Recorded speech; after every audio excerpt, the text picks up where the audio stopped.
Bom, dando continuidade à reflexão, o que seria exatamente esta caridade que faz toda a diferença? Onde, não tendo ela, ainda que eu desse toda a minha fortuna para ajudar os pobres, isso seria insignificante. É extremamente essencial entender em quem realmente determina essa insignificância. A insignificância não está na consideração que a pessoa tem ou terá, e muito menos na consideração que as pessoas terão, mas sim na consideração que Deus terá. Nesse caso, Deus é o destaque. A primeira consideração como significado deste amor, ou até desta caridade, seria ter Deus como causa ou como razão para fazer ou não fazer alguma coisa. Fica fácil considerar ou até entender isso devido à terceira consideração que ele passa no versículo 3 do capítulo 13. Ainda que eu distribuísse toda a minha fortuna, nesse caso, ao distribuir minha fortuna tendo Deus como causa ou razão, isso ganha assim um significado de aprovação. Isso ganha assim um significado e um valor. É visível isso no capítulo 6 de Mateus, quando Cristo apresenta dois atos. Isso é dar esmola com o intuito de receber a notoriedade, ter a notoriedade e aplauso dos homens, e fazer orações com o intuito de ganhar destaque diante dos homens. Isso não teria aprovação e nem significância pelo facto de fazer com o intuito de ganhar destaque. Isso é, Deus não é a causa, é a pessoa em si a causa, e as pessoas à volta são as causas principais, e não propriamente a pessoa de Deus. Nesse caso, a caridade que faz toda a diferença ao fazer qualquer coisa, nesse caso, ao usar um dom espiritual, teria esse significado. Ter Deus como causa, até como razão, ao usar qualquer dom. E o segundo significado da caridade, até do amor que faz toda a diferença, seria ter a satisfação de Deus como fim máximo ao fazer uso de qualquer dom ou ao fazer qualquer coisa. Nesse caso, de ter a vontade de Deus como base. O que isso seria? Seria de pouco valor, até de pouco significado, fazer alguma coisa com o intuito inicial de satisfazer os homens ou até as pessoas, sem necessariamente buscar ou procurar saber se é ou não conforme Deus queira ou deseja. Desta forma, se alguém quer usar de caridade e atuar com excelência, segundo segundo Paulo, deve necessariamente usar, até ter o amor como base. E o que isso seria?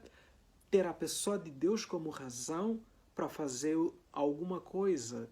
Deus como a grande causa. E a segunda coisa, satisfação de Deus como o grande fim a alcançar, como o grande fim a conquistar.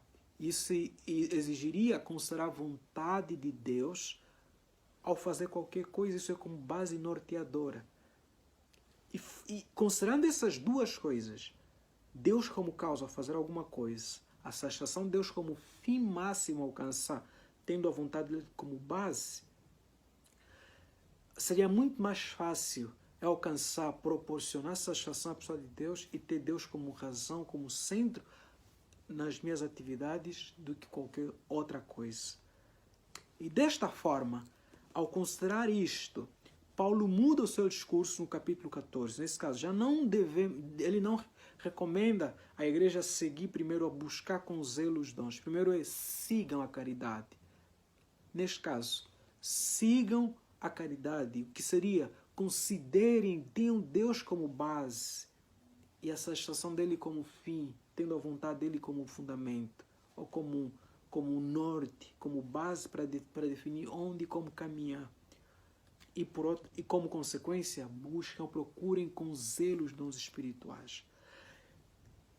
Por que eu apresentei o amor desta forma? Porque o amor nesse contexto não é inicialmente um sentimento e não começa com atos. Por isso é que Paulo faz destaque destes atos excelentemente admirados, aplaudidos pelos homens, porém com a intenção de mostrar que mesmo tendo estes atos, seria insignificante diante de Deus se a pessoa não tivesse amor. Sentimento?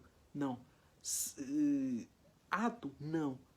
Se não tiver, biblicamente, essa linguagem amor, podemos avaliá-la, encará-la nessas duas considerações. Quando é que alguém faria algo bem gigante, até admirável diante dos homens, e no final receberia a reprovação? Se Deus não fosse a causa, se a satisfação de Deus não fosse o fim, e se a sua vontade não fosse o fundamento para determinar alguma coisa ser feita ou não ser feita.